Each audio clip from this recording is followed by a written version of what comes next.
They will be highlighting various types of asset classes that, again, you can invest in. Have any questions with respect to setting up self-directed IRAs? I know many of you are account holders as well, but if you do have any questions, reach out to us. Talk to somebody on the staff. You know, we're always here to help. And just one thing that's a little unique to the Dallas office, we do have a lot of the private entities team that's here. So we are localized in a sense. So if that is the investment area that you're looking at, then, there we go. This was the big seminar I was talking about. It is the tax avoidance seminar. And again, the nice thing about this event, it's going to, again, focus on something a little unique. It's about overall self-directed IRA investing, but oil and gas is going to be one of the particular focuses of it. And with that, I'm going to just, because I overstayed my welcome a little, turn it over to Eric. And again, after Eric is done, we are going to have the deal pitching. So have those deals ready, have your elevator pitch ready to go. Eric, how do you like to do it? Do you like to have kind of an open forum, or do you want to save questions to the end? Or I usually just save questions to the end, but feel free to ask. Some of the questions might get answered in the presentation, so that's pretty typical. But I do want to throw that thing around. We have the cube. We love the cube now. This is the new thing where we can just throw it and you talk into it and ask your question. All right, everyone, give Eric a welcome. Thank you. Appreciate it, Steve.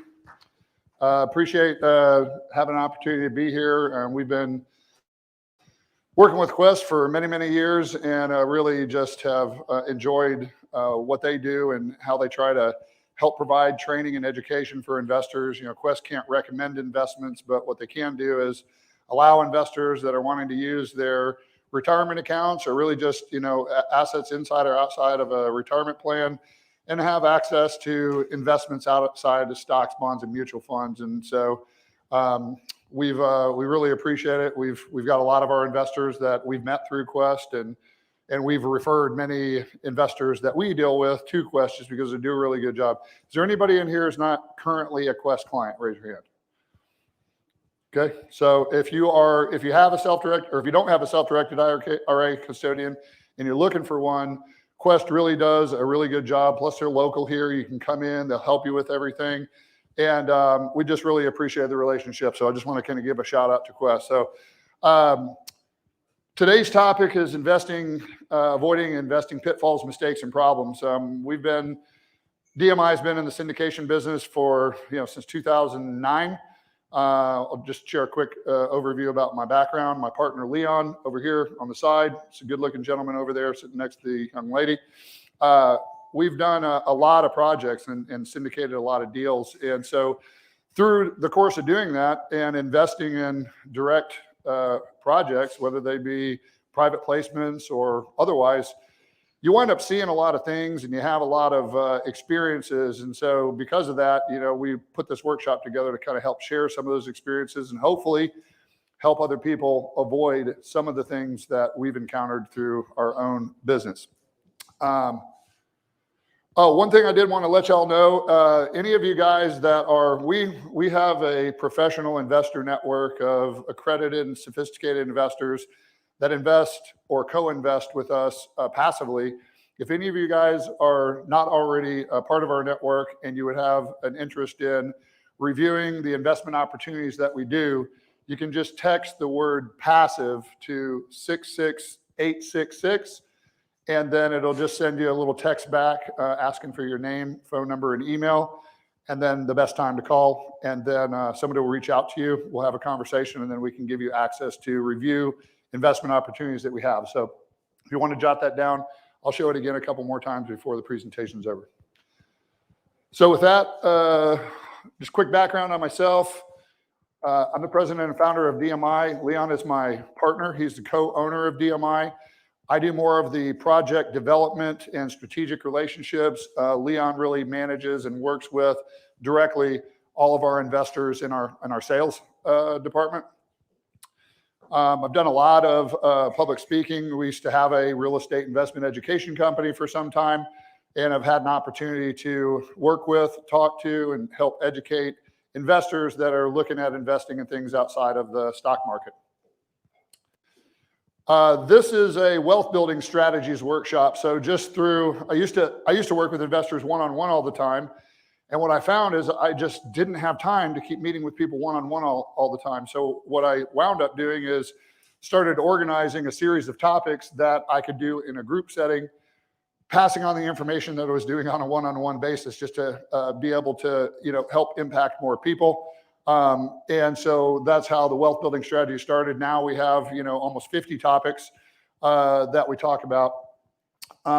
We have syndicated and structured over 100 private placement offerings. We've done a lot of direct real estate investing, but mainly what we do is we put together larger projects from a variety of different types of real estate. We've done the most of what we've done has been in multifamily. We've had really good success there.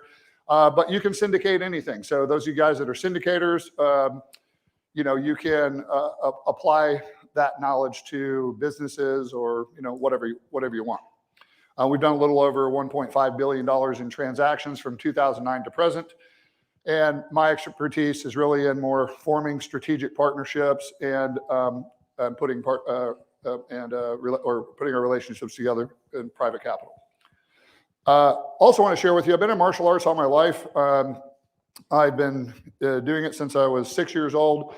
The reason I share this with you is because a lot of what we do in our business really has a lot to do with a lot of the principles and concepts that I've learned over, 48 years of being in the martial arts industry. And, I fought professionally for a while. And, life is kind of like martial arts in a lot of ways. I think a lot of us has taken a lot of beatings sometimes, whether it's in a relationship or whether it's in your business or a partnership or what have you. And, those that succeed really are the ones that don't tap out. You guys probably watch a lot of UFC or have seen it, at least familiar with it. The idea is to not get tapped out or knocked out.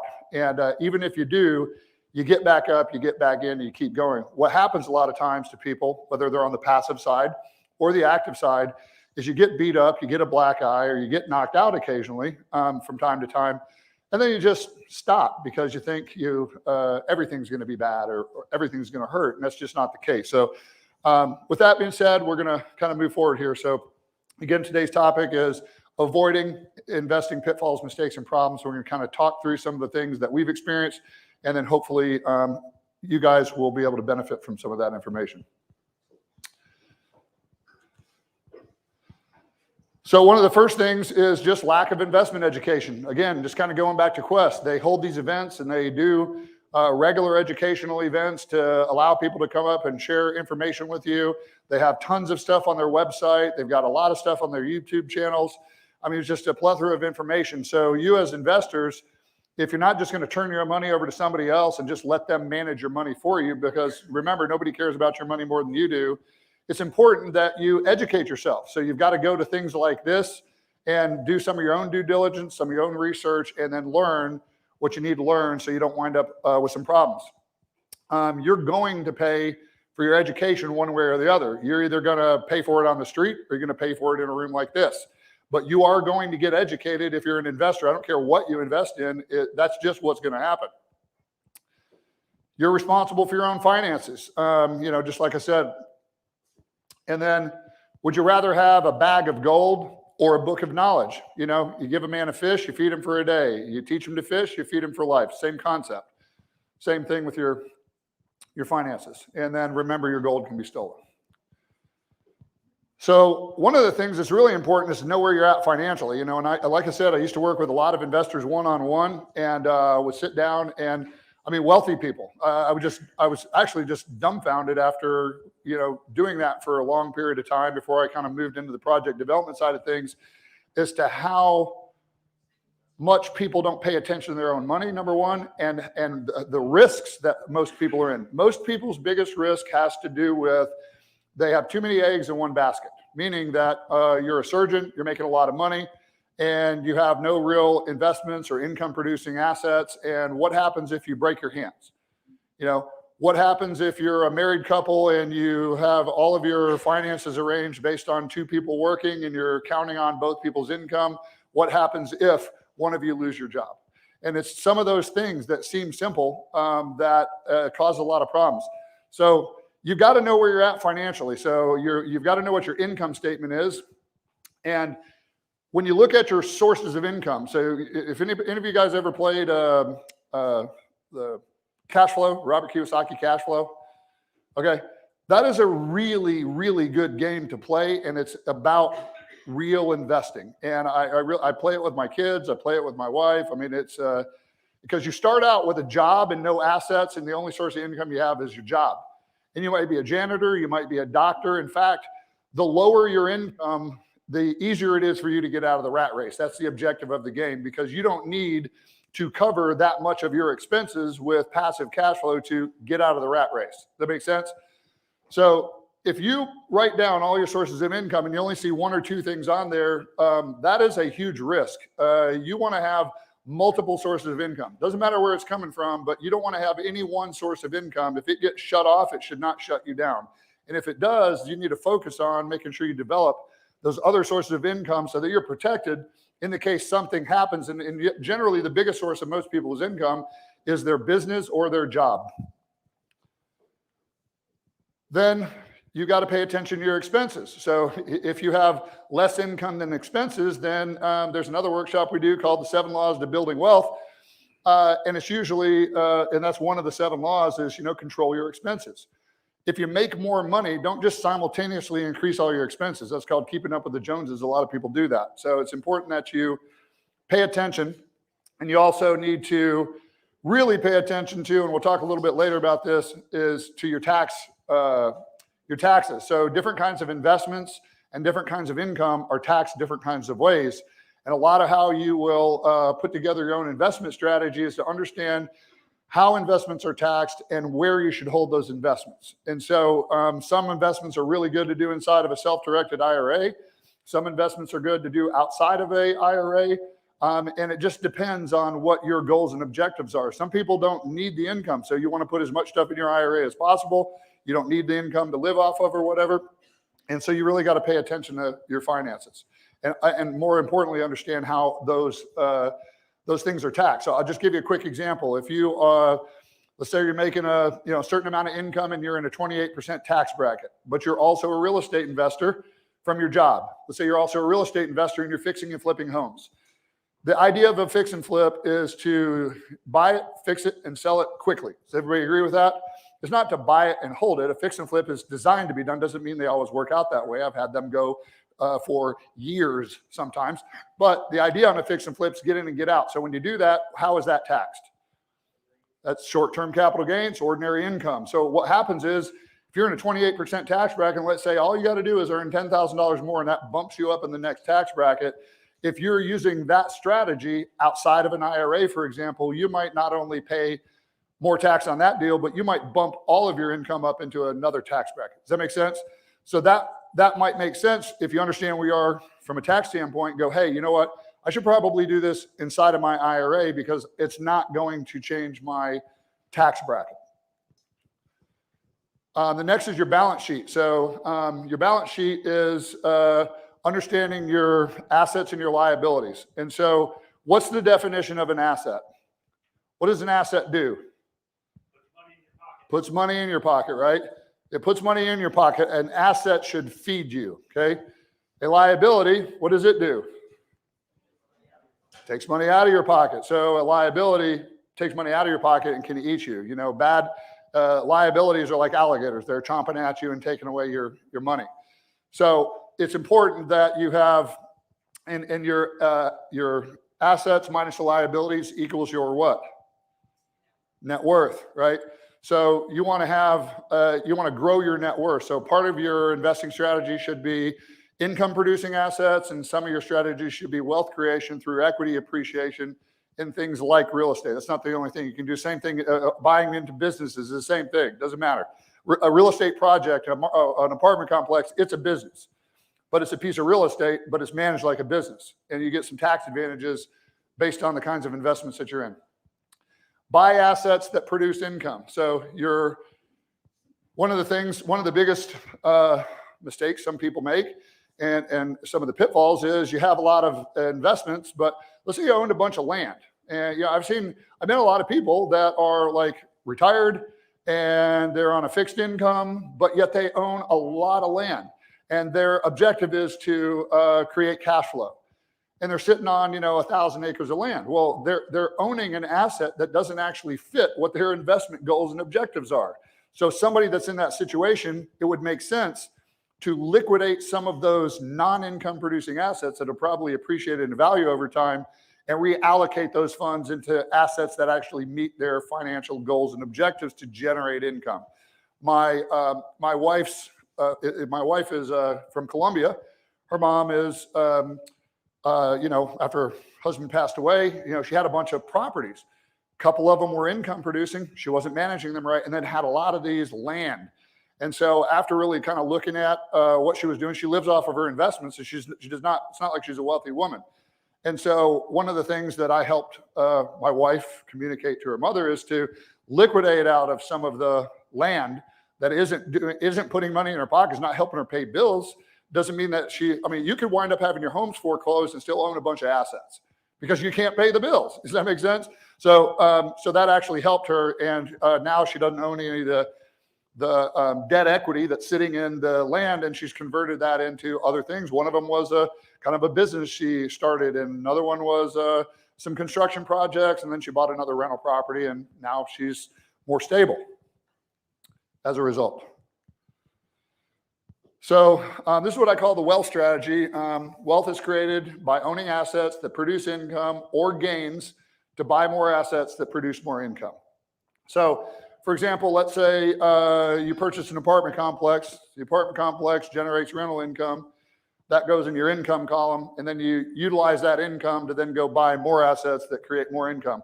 And when that cycle, you continue to repeat that cycle over and over again, you have what's called exponential growth.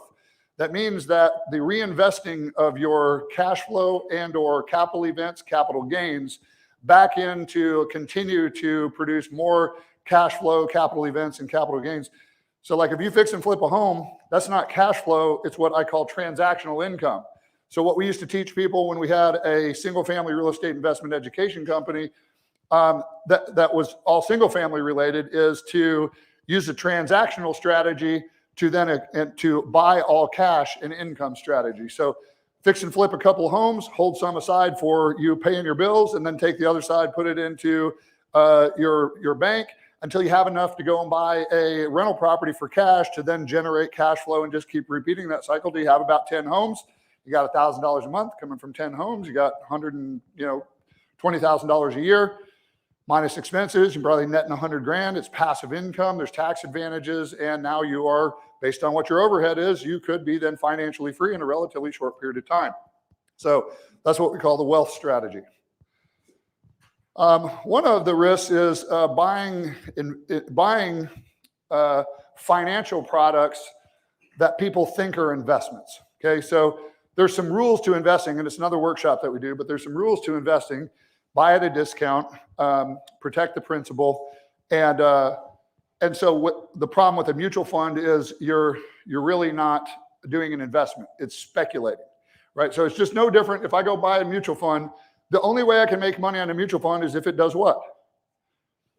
It goes up, okay?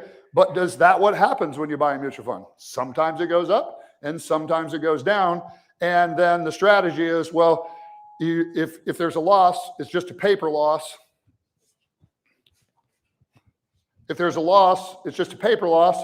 But the reality is you're worth whatever you can liquidate right now. So if you bought, last year, I've mainly been in illiquid cash flowing investments. I had no stocks, bonds, and mutual funds, nothing in the market of any kind, nothing. Only direct ownership in businesses and ownership in real estate that generated capital gains and cash flow. And I'll trade liquidity for cash flow. So if I screw up this month, next month, that mistake was replaced by the cash flow that got generated from the income producing assets. And so the problem is, so last year I'm like, hey, we sold off a bunch of properties. My partner Leon and I, and a few other people that were sponsors on those deals and the investors, all of a sudden we got these large capital events. And I'm like, man, maybe I should diversify a little bit and just go into a few other things, but man, I consistently make 15, 20% or better on my money average per year. Why would I want to do that? Maybe just to diversify, but Warren Buffett will say diversification is for people that don't know what they're doing. However, I'm like, hey, part of my money, I don't care if I lose. So I'm like, you know what? My wife kept talking about cryptocurrency. Anybody own any cryptocurrency? Okay, well, so what I did is my strategy to invest. So first of all, I don't understand how I can make money, and I don't understand how I can lose money. And so therefore, I'm just speculating. I'm just haphazardly investing. I'll talk about that, but it's just one of those things that I really don't care what happens. I have no intention of selling it. I want to throw it in there, and then 10 years from now, see what happens. However, I'm going to monitor what happens along the way. And so I put, like 50 grand in or whatever. And then I called my mom and I said, hey, Mom, I just want to let you know, because she's a real conspiracy theorist. I just want to let you know I invested in cryptocurrency. So then she's like, oh, and then she's like, oh, be careful, whatever, voodoo. And then, and so then I just wait for her to call and she'll go, oh my God, cryptocurrency is down. It's dropped by 50%. Thanks, Mom. I'm going to go buy some more. And then I would buy another chunk whenever she told me it had tanked. I'm like, that's a great opportunity to buy. So I did that a couple of times. And now I've been in it for like 2 years, and I've got like 110 grand I put in it, and it's, I don't know what it is right now, but it's like around 65,000, even doing my strategy, my mom buying strategy. And so it's just one of those things. It's speculative. I don't know if it's going to go up or down. I don't know if I'm going to lose all my money. I really don't know. And that's kind of the challenge with mutual funds. It's just a packaged group of stocks. The mutual fund has fund management fees. You can't invest in a mutual fund, it's speculating. If you want to do an investment in a mutual fund, you need to invest in the fund management company. That's an investment. Why? What's the difference? If I invest in a fund management company, I make money no matter what the mutual fund does. I just make more money when it's up and less money when it's down. That's an investment. Investing in the mutual fund, I'm speculating. Does that make sense? I have no way to control the making of money. In addition to that, you have money managers that sell you the mutual funds. They have their own fees. And then the fees are charged regardless of profits or loss. So if you want to invest in a mutual fund type product, my recommendation is you invest in some type of low cost, no load index fund. Because with the other thing is, remember, we're talking about taxes. For most people, a mutual fund is a long-term investment. That means that they're going, hey, I'm going to buy this thing and I'm going to wait forever. And then when I'm old enough to hang around with my children's children, then I'm going to turn and sell that. I'm going to put it in an annuity so it generates income and I can hang around my kids' kids. I like hanging around my kids. I don't even have any grandkids yet. But I get to spend a lot of time with my kids because I invest for cash flow. But with a no load, low cost index fund, there's no buying and selling. So even though you're holding a mutual fund for the long term, there's buying and selling activity that goes on inside that mutual fund by people other than you that generates long-term and or short-term capital gains that get passed down to you unless you're holding it inside of an IRA. And you can't control that. Does that make sense? If you own if you own an index fund, there is no buying and selling. You're in an entire index, and then you can actually compound your money over time without having any tax losses. You don't lose money due to fees. The average growth loss on a mutual fund to an investor that buys a mutual fund and sits in it for 10 years is about 80% of what you otherwise would have made in an index fund. Does that make sense? So there's no way to determine the price of each. We already talked about that. Not understanding investment tax treatment. So there is 3 different buckets you can invest in: taxable, tax deferred, and then tax free. So based on the kinds of investments you're doing, based on the kind of returns and how they're taxed, should also partially dictate to where you hold the investment. So if I'm doing an investment that generates a short-term capital gain, it's probably better that I do it in a tax deferred or tax free. However, if I make a really good return and it is in a taxable account and I wind up paying taxes, yeah, I didn't want to pay the taxes, but if I got a really good return, I just got less of a return because I had to pay some tax. So it's not necessarily that you must always do that, because it also, if you need the money to live off of and you're less than age 59 and a half, which you're generally not going to start tapping your IRA until that period of time, whether it's a Roth or a traditional, then you may need to invest in a taxable account so you can use the gains, whether they're taxed highly or not. So one of the things to just be aware of is where you're doing your investments and how it's taxed, because you might be able to benefit from some high returns and not pay tax if you just invested in a different bucket. Does that make sense? Are y'all with me? Yeah. All right, y'all a little quiet. There's different types of income, and so we're just going to kind of go over this, because this will kind of give you a real life example on how to kind of determine where you might want to hold something. So first, earned income, just based on your earnings. Based on however much you earn is going to dictate how much tax you pay. You might be at 15%, you might be at 40%. Passive income is taxed at a flat rate. It is a little different based on what your income is. However, let's say you're in a 40% tax bracket and you're receiving passive income. You're not paying 40% on passive income. So people that are in a high tax bracket should be investing in tax advantaged investments that provide tax advantage income to you. And you also get depreciation. If you, most of the properties, you may wind up paying very little to no tax at all on the cash flow part of the investment, because of its rental income is taxed at a flat rate, and then you get the depreciation deductions each year. And so you get to use more of the income that's produced versus a short-term capital gain. You're going to lose some of that to tax. Dividend income is also taxed at your earned income tax rate. Portfolio income could be short-term, could be long-term, short or long. That's what we were talking about a little while ago. If you own a mutual fund, you're going to have some stuff that's being bought and sold, even though to you it's long-term, but it might be short-term strategy being done in the mutual fund.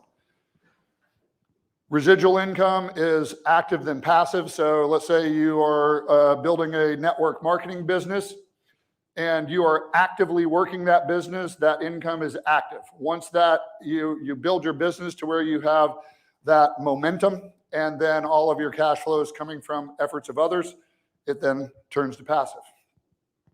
Then there's royalty income. Interest income. So some of you guys like to do loans. It's in your earned income tax rate. Those are great to do inside of an IRA because you pay more tax on it.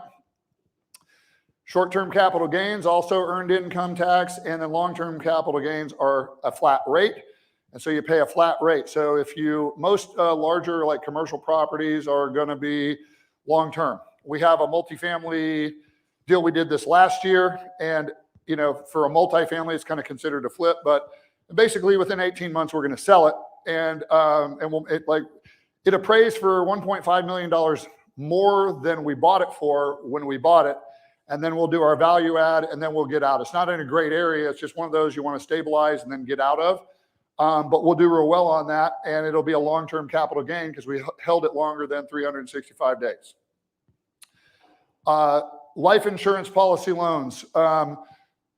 So loan proceeds are non-taxable at the time you receive them. And a lot of people, there's a whole workshop I do on being your own banker and tax-free investing that you can do through a life insurance policy. But a life insurance policy, you're not withdrawing money and creating a taxable event. You are borrowing money, which you do not pay tax on. You're still earning money as though it was still there because you didn't withdraw it. You borrowed it.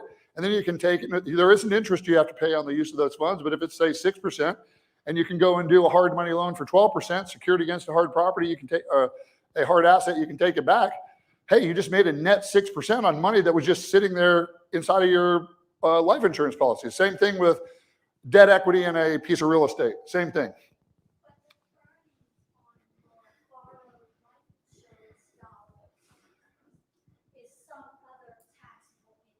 No, any of the earnings that you make on the money that's in the life insurance policy does not, there's no tax. Correct. Yes. Yeah, that's correct. That is correct. Yeah, so if you did a fix and flip or a hard money loan, and you made a return or an interest rate, you're going to pay tax on that, but you just made extra money on top of what your money was already making in there. So again, that's the wealth strategy. You're compounding your money. You're taking earnings and gains and assets. Some of them are dead, kind of like my wife's mother. She had a bunch of debt equity and property that had value, but she wasn't able to actually create any wealth off of it because just sitting there doing nothing for her, and it didn't fit her objectives. So the next mistake is just not owning tangible assets. A lot of people, I mean, obviously you guys are sitting here aren't those people. You're in this room because you're interested in investing in things besides just stocks, bonds, and mutual funds. But the majority of Americans, that's what they invest in. So not having any real property or any tangible investments is a big risk. Just again, as a reminder, if you guys are interested in looking at some of the projects that we're doing, and you'd like to join our professional network, investor network, you just text the word passive to 66866, and then we'll be able to speak with you. So owning real estate. Real estate's one of my favorite investments. I'd say it's my favorite investment. It's what I've had the most success in. It's what I'm the most comfortable in. And again, it's an illiquid investment, but I'm just, consistently have done really well for ourselves, for our investors, and there's just some huge advantages. So just a few of them to touch on is you can achieve a positive cash on cash return, meaning that there can be distributable cash. Not all real estate investments produce a cash on cash return. A fix and flip does not produce a cash on cash return. It produces a capital event. Okay, that's transactional investing. You don't have anything, and then all of a sudden you have a big chunk of something. That's basically the strategy. And then it's also a hedge against inflation. So real estate, it's not to say that real estate values don't go down. All markets can have downturns, but if you know how to buy real estate, when you buy your asset, you can buy it with this value there. That apartment complex we bought, was just sharing with you. It's a smaller deal. It was just me, Leon, and 2 or 3 other people did that ourselves. When we bought it, and it was worth $1.5 million from when we did the loan on it. They had to do an appraisal, and it appraised for $1.5 million more than what we bought it for. So let's say the value went down, or interest rates are going up like you see today, and let's say you can't sell it for quite as much. Did we actually lose any money? No, what we lost is some of our gains. We didn't lose any of our money. Does that make sense? So I just love real estate because there's a lot of strategy you can use behind real estate. Depending upon the kind of real estate you're doing, there's also can be flow through tax advantages, investments secured by real property. I like being able to go up and, touch what I have my money in, because it's like, hey, at least I know, my money's right here. It's not up in the cyberspace somewhere like my cryptocurrency. I have no idea what's going on with that. And then it can produce income for you. So depending upon where you are in life, I place a huge priority on traveling.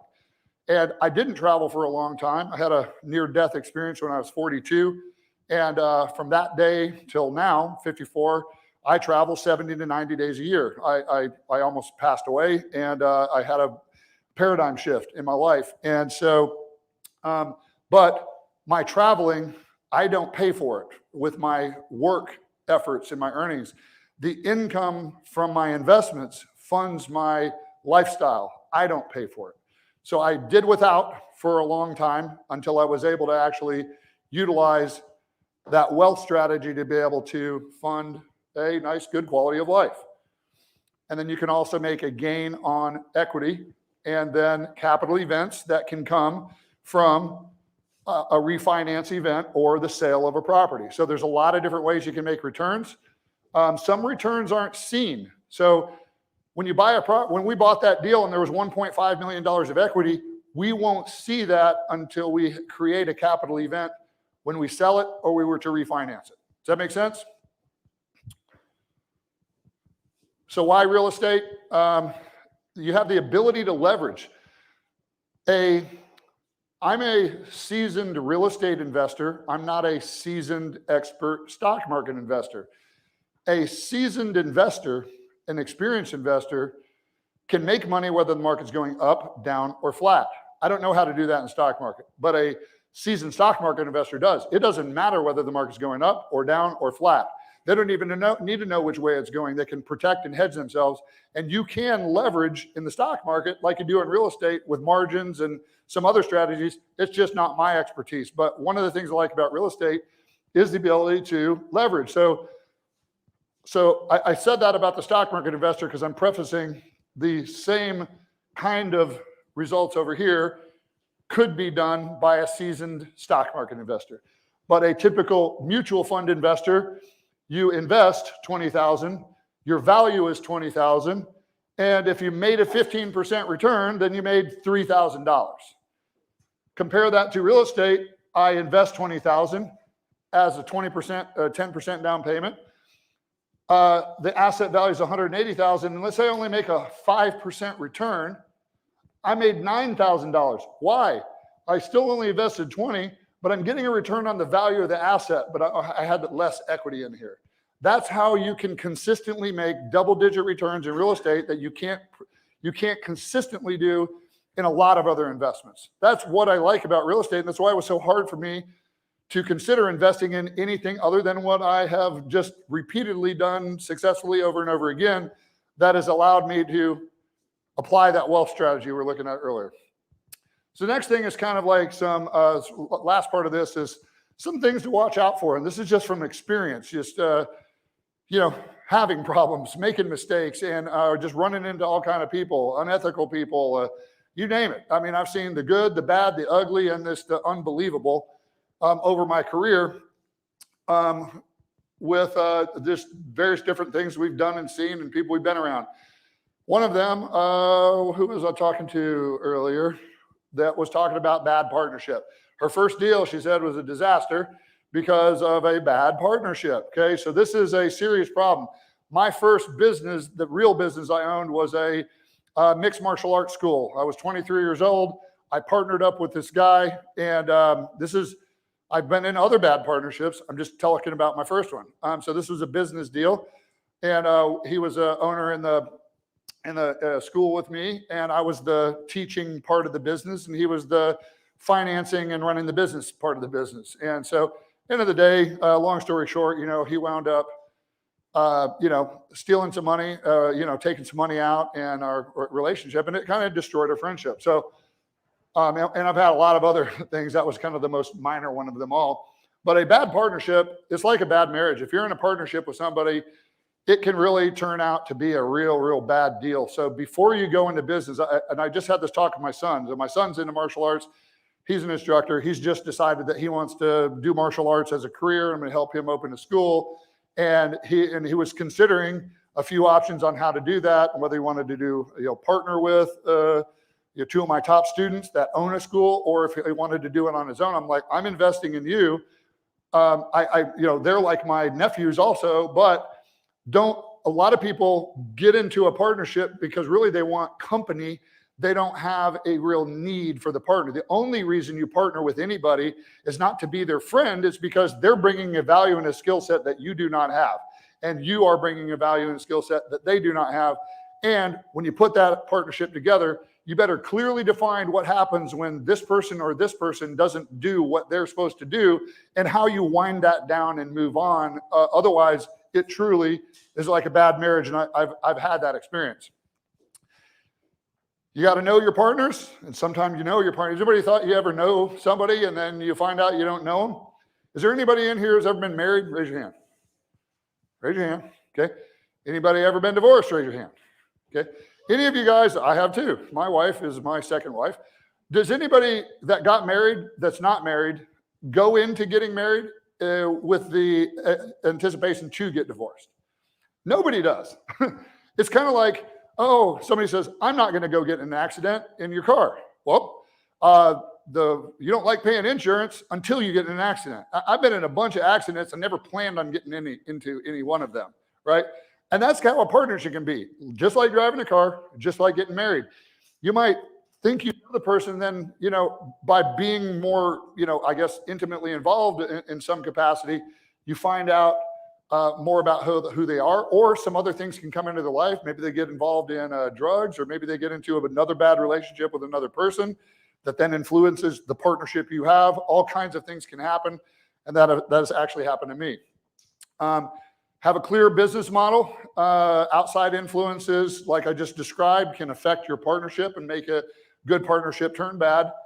And you got to have checks and balances in place. Having a third party, if you have a business partner, whether it's a CPA or an attorney, and have it doing some of your meetings and having somebody it's kind of like going to counseling. My wife and I will go to counseling, not because we have problems, it's because we want to improve our relationship. And there's a third party there that isn't taking my side or her side. It's to help give me guidance on how I can better understand her and so on.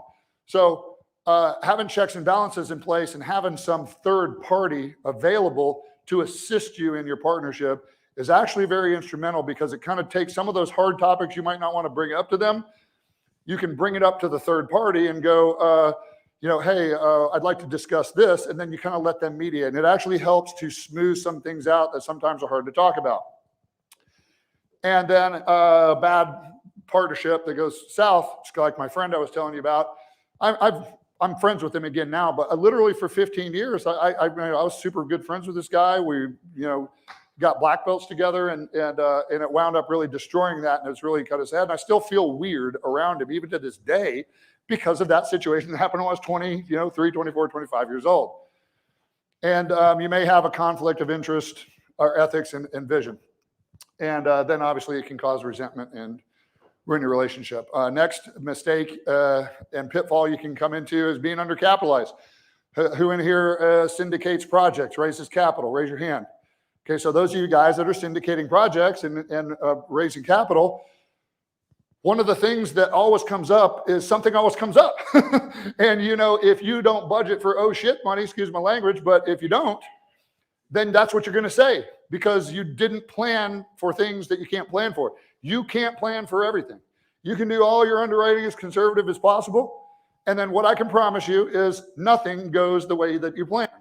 But if you plan for that nothing goes the way that you plan, the chance that you're going to get caught or be short on money that can really put some serious problems when you're trying to work on a deal, or interest rates go up, or all kinds of different things, then you're able to weather that storm. So lack of money can put you out of business. It can make you desperate, can force you to take on unwanted partners. Anybody ever had a situation like that where you're into something, then you have to go to somebody with some money that you really didn't want, and now they're your partner, and now you have a bad partnership? I've had that happen. May cause you to have to stop or postpone hitting your key performance indicators, your KPIs, because you ran out of cash and you can't push the business forward and you don't have money to market or advertise. I've heard people say, we just can't market or advertise right now. And my response is, you can't afford to not market or advertise right now because you need to make your business work. So, but unfortunately, sometimes that can put a crunch on that. And then also paying retail. You want to make sure that you're protected when you go in on the front end. So you either need to be able to create value or buy at a discount. And then the third rule to investing is protect your principal. So if you pay retail, you could be just flushing your money down the toilet. But it doesn't mean, does it ever make sense to pay more than retail? Yes or no? Yes or no?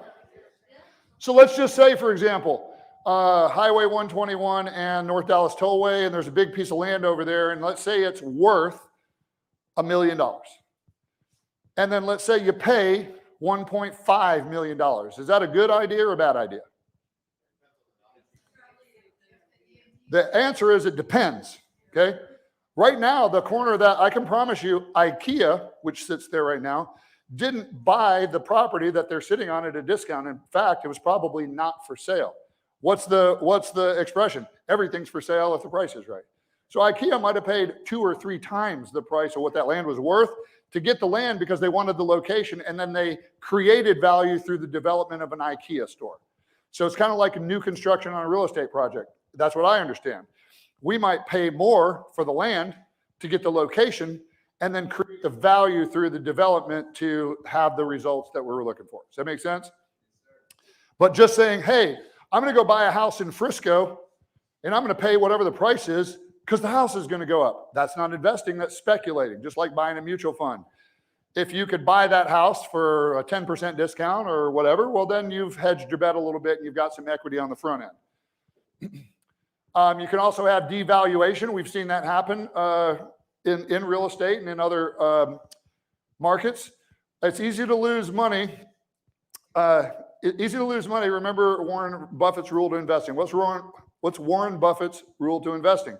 Rule number 1, don't lose money. Rule number 2, go see rule number 1, right? That's the fundamental principle before you do any investment. So if you pay retail, you have a hard time protecting against that. So buying wholesale is a hedge against risk, and then speculating is another word for gambling. And you have to learn how to earn a better return. It's just a phrase I always tell people. Some people this applies more to syndicators, is that, hey, I got to do a deal. For every one deal we put on the table for our investors to look at, we've gone after, looked at, analyzed, and underwritten about 50 to 1. Sometimes it's 100 to 1. 100 to 1. And so if we did 100 and they didn't make sense, we're not doing it. I'd rather do no deals and no deals that are bad and only do one deal that's good in an entire year. Does that make sense? So don't do deals just to do them, do deals because they actually make sense. So if the numbers don't work, say no, get a second opinion, consult your team. If it sounds too good to be true, what do they say? It probably is. If you are, I have these 3 young men. I have 3 young men. 22, 2 of them are twins. They're 22, and the brother, 24. Their why to succeed is so they can take care of their mother in Guatemala, who's very poor. And they're called the Donis brothers, and I call them the Success brothers. They're great guys, and they have been syndicating. They present themselves very professionally, and they finally are now doing their own deal where they helped to raise some capital a little bit as best they could, and then and they'll call me up from time to time, and I just love talking to them. And then so just recently they got their own deal. It took them an entire year, over 100 deals to get this one deal, and then they struggled with it, but they got the deal done. And they were frustrated because they wanted to do more of the deals, but their mentor, who was giving them guidance, advised them not to, even though it was frustrating. And they wanted to do a deal. Usually when this problem happens, it's somebody who's just getting into syndicating a deal. God, I want to do this deal so bad. Well, you don't want to do a bad deal.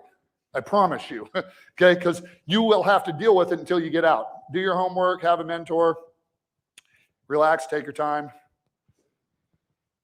Another problem is analysis paralysis. I'm a visionary, so I kind of think high level, and I can generally make a relatively big decision quickly because if it's a good opportunity, it's not going to be there for very long. So a lot of people get what's called analysis paralysis. So indecision is a decision. I got to think about it. I got to do this. I got to do that. No, you do need to do your homework and you do need to do what you need to do. But what you also got to do is make a decision. You've got to be able to get your processes to where you can evaluate something quickly, make a decision quickly, and you can take advantage of an opportunity. Because what you'll do, especially if you're a syndicator, is you're wasting a bunch of people's time and they never close on anything. And I promise you, they don't ever want to do business with you again. And then it's a small world. Your reputation is going to be this person just wants to talk and they never close. Does that make sense? So be aware of that. Doesn't mean you shouldn't be cautious and do your homework. So if it takes a calculator to figure out a deal, it's probably not a deal. That's another Warren Buffett phrase. I'm a Warren Buffett fan. Another Warren Buffett phrase. If you do nothing, nothing's going to happen. And then be careful where you get your advice. It may just be a worthless opinion. So a lot of times, people will go, let me go talk to my financial advisor about this private placement offering that isn't offered through my financial planner. Your financial planner can't give you a qualified opinion on the kinds of investments that we do. A fee-based planner who doesn't have any of your assets under management that regularly is accustomed to evaluating private placements, real estate transactions, multifamily, and so on, and you pay them a fee for them to give you their professional opinion, and they make no benefit or gain or don't care whether you do it or don't. It doesn't affect their income any one way or another. That's a qualified opinion. Does that make sense? So don't ask people for advice if they really can only give you an opinion, and make sure that there's no conflicts of interest with the information you're trying to get based on do they lose something by having you do one thing or the next, or do they benefit one way or the next? Lack of due diligence is another one. So do your homework, ask questions. Use your team, have a mentor, run the numbers, and make sure the investment's in line with what your goals and objectives are. And then also, more importantly, is it suitable for you? You know, if you got $500,000 and somebody offers you to be the investor on their fix and flip and they need $400,000, that's a lot of your net worth in one deal that can go south real quick. Does that make sense? So make sure it's suitable. Don't get calculator rich. You know, a lot of people want to knock one out of the park and make a whole bunch of money on one deal. You know, and that's usually the ones, you do enough of those and you'll be out of money. You won't have any money to invest because that's just what happens, okay? And another big one was talking with, where'd she go? She had problems with it. There you are. Was with transparency. You know, you got to be transparent, you know, open book, good, bad, ugly, or indifferent. You got to share it with your investors, okay? Or if you're in a business relationship and you are in a partnership, you better not just assume everybody's doing the things right and you're just not paying attention to it. And then all of a sudden, next thing you know, your lights start getting shut off, like what happened to me at my martial arts school because the bills weren't being paid because somebody was taking the money and I wasn't paying attention. So if it's not an open book, be careful. Don't listen to the stories. Look at the facts, ask questions, verify the answers. A lot of things sound good, but the numbers don't lie. And then make sure you understand who's doing the books. Because there can be some problems there as well.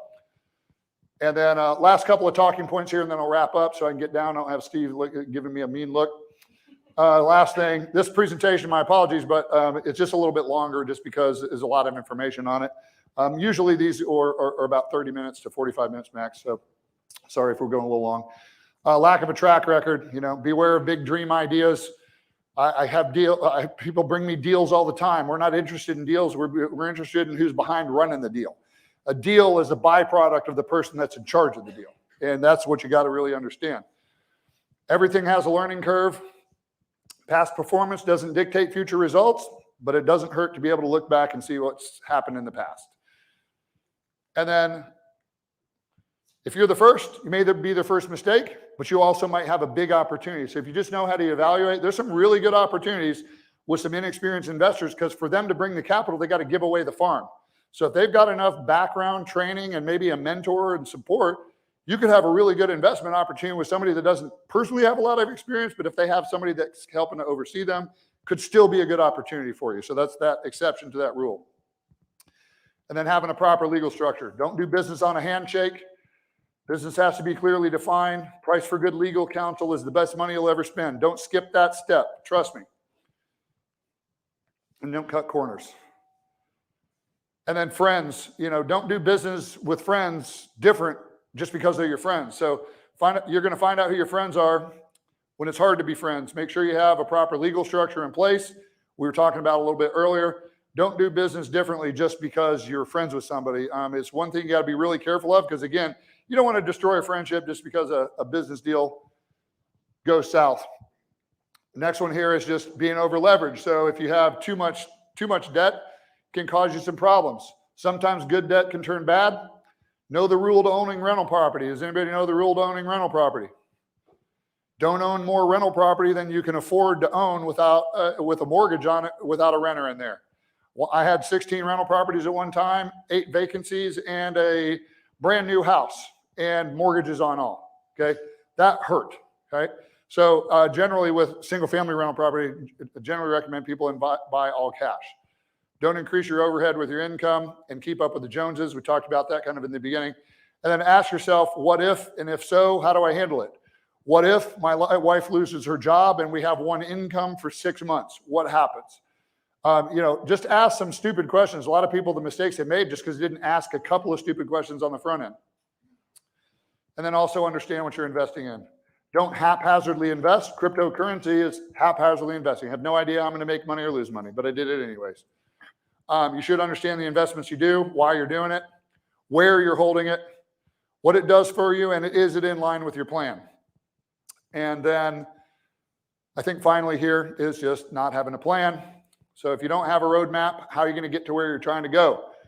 I plan out 10 years in advance. I have projected out for 10 years. everything that I think I'm going to do, along with everything that I have, and I have a generally good idea of where I'm going to be at in 10 years. We do the same thing with our projects. We do the same thing in our own personal lives. So nothing's set in stone. You got to review it and change it all the time. Know where you're at financially all the time. Make changes regularly. And, oh, wow. I don't know if somebody can pull up the last slide. Then I can go down. Or so I guess just somebody just shut me down. That's all right. Anyways, guys, I do appreciate it. I think pretty much out of time. So if you have any questions, we'll be over here. Thank you so much. And sorry I went a little bit longer than I planned on. Thank you.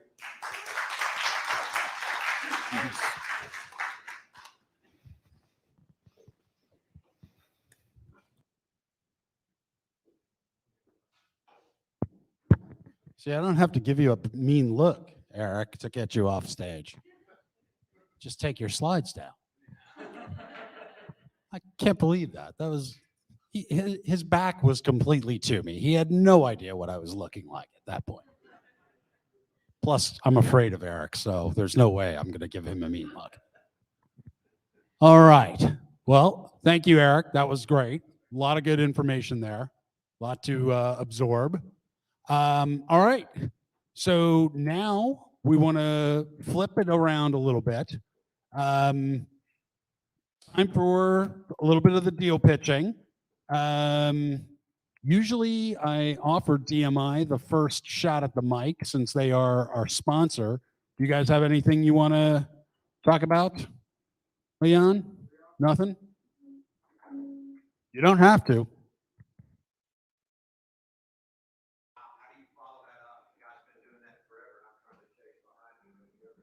Yep.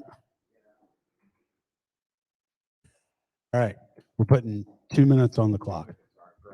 I just want to say thanks to Quest always for having us here and give us an opportunity to work with the clients. You know, one of the stories that I wanted to share, you know, I've got a self-directed IRA and I have my Roth with Quest. In 2013, I Rothed $75,000 out of my traditional IRA. I put it in an apartment complex here at Preston and Arapahoe, and after about 2.5, we bought it in 2015. We took and turned around and refinanced it in 2018. At that time, I got 100% of my money back on the refi. And then when we sold that property in 2021, they sent me back a little over $200,000 from one of our own deals. So using your Roth, using your traditional strategically is a way you can invest in multifamily. So we've got some strategic plays we're doing right now. We're building new and we're also buying pre-existing. So go to our website, Invest with DMI, make an appointment with one of our team members. We'd love to share with you how to use your self-directed or your traditional Roth or SEP to invest in multifamily. Awesome. All right. How many other folks are looking to do some deal pitching tonight? Just out of curiosity. Okay. And I know I got some folks here. Bowie, you want to come up? You want? What's that? Sure. DeLorean, you want it? Thank you. My name is DeLorean, like the car. I do apartment investing. We buy the apartment, we manage the apartment, and we look to, in 3 to 5 years, to double investors' money. You can reach me at 214-277-3902 or multifamilyabc@gmail.com. Thank you so much. All right. Well done. Clock is ticking still. I love this brevity. It seems like ever since I started putting people on a clock, they've gone real fast. All right. Are you gentlemen ready? Who's coming up? All right.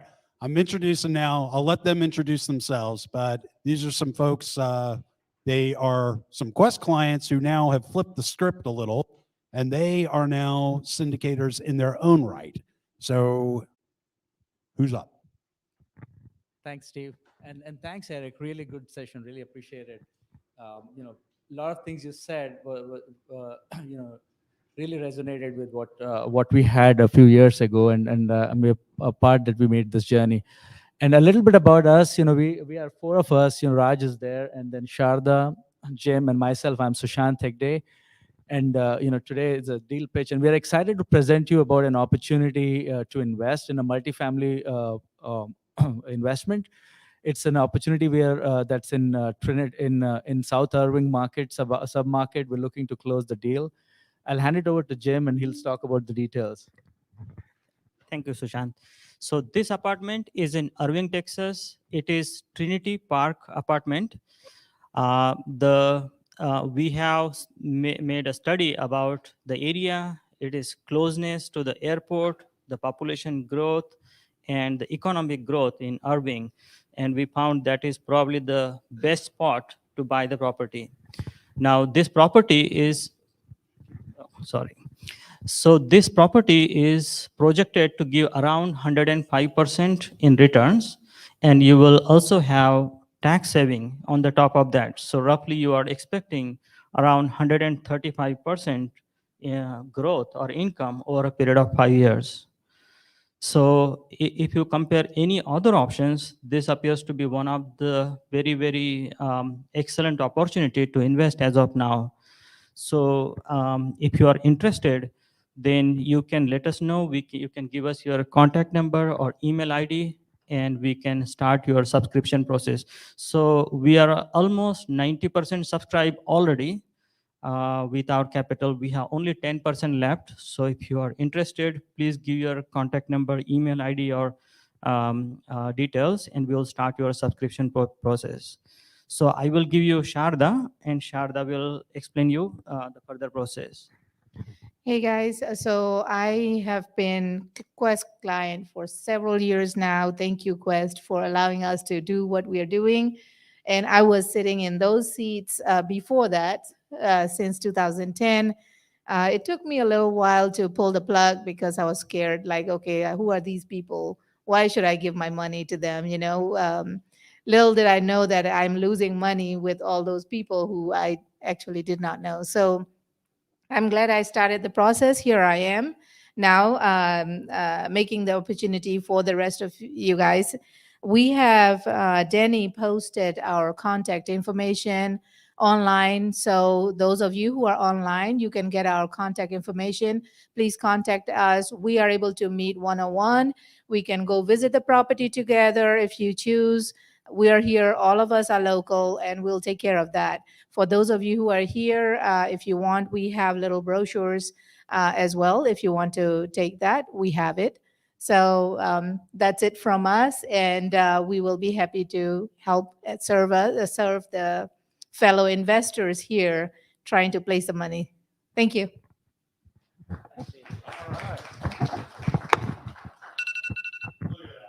Perfect timing. All right. Bowie, you ready? All right. What could be better? All right. I just got to say, Eric, every time I listen to you present, I learn a lot. That's why I just wanted some of that to absorb in before I came up here, because you're such a brilliant man. I'm in kind of a unique position here. Been investing for way over 5 years and myself, but in the last year, I've developed relationships with these large hedge funds that buy nationally, and working with them, like with properties after the bank has taken foreclosure. That's pretty competitive because they buy those properties in massive bulk. And but the other thing I've gotten out of this is I'm now a private money lender and broker, and I can find investment funding for deals. Now what I'm not doing, well, that's not true. I can get investment funding for multifamily just what I'm really specializing in or focusing on still is single family, not just in Texas, but the other two states that I'm currently engaged in are Oklahoma and North Carolina. Both those states are pretty hot. They're just, and Texas is almost too hot, but, and there's some really good buys. But I'm looking, I can fund deals, but the hedge fund companies generally don't want to look at anything less than $100,000. So if it's just a rehab budget, they may take it, but they're going to point you to death. You're going to charge too many points. And so if you're just, but I've got, I'm not only looking for, but I do have some funders that, like have 25K, 50K or something like that. And that can be used for, funding just the rehab if a property is already owned or you've got under a seller finance contract or, you've got it financed properly. And if you've got, sorry, just one last thing. If you've got money, like in that less than $100,000 that you want to get deployed, at a really good rate of return, safe and securely, because every property I get is heavily discounted. And so please, I'll be right back here. Be happy to trade business cards with you. If you don't have a business card, you can just share your information on those little magical mobile phones that we all got nowadays. All right. Thanks, Steve. Thank you. right. Thanks. All right. Anyone else? Oh, all right.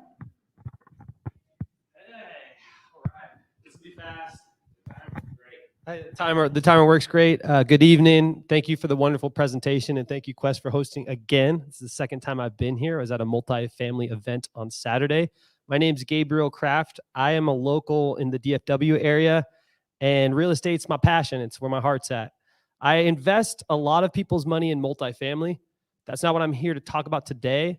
Recently, Kraft Capital Investments, my company, has begun or restarted doing single-family investments and doing fix and flips for short-term gains for our passive investors.